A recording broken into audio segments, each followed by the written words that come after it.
ए वर्षर target आम पाखे 25-26 आहरी 5 लाख आसो 17-5-22 लाख महिला लक्षपति हो सारे एवं आमर जहाँ टार्गेट अच्छी प्रति गाँव में 5 महिला लक्षपति दीदी हेबे तापाई आमे प्रयास करुचु महिला ब्रांडिंग करिवु तांको प्रोडक्ट रो तांको बाजार दबु तांको पई ट्रेनिंग करिवु स्किल रो अपलिफ्टमेंट करिवु महिलांकर एक्सपोजर हबो जो उत्पादित सामग्री को महिला माने बाजार खोजुथिले ताकू विश्व बाजार रे देखैला भली सुजोग सरकार तांको पई तयारी करिवो।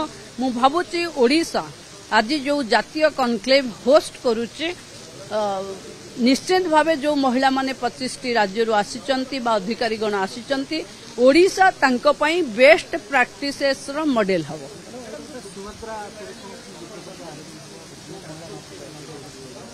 किंतु आज लक्षपति दीदी रे कहिबो सुभद्रा हिताधिकारी माने लक्षपति दीदी हवा पाई स्वप्न देखिबा कथा आमे 2टा किस्ती दे सारलाणु किस्ती दबु ता सहित जो माने एसएसजी रे अछंती से माने 10 लाख माने इंटरेस्ट फ्री नहीं पारिबे।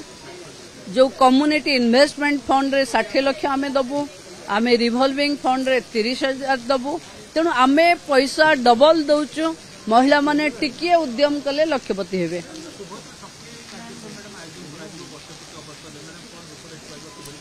देखो आजिकल तो कोटिए महिला पाखे सुभद्रा पहुंची गाँव शक्ति एवं महिला पाखे अच्छी तेणु जहाँ भी उत्सव हम सुभद्रा शक्ति ही पालिब। धन्यवाद।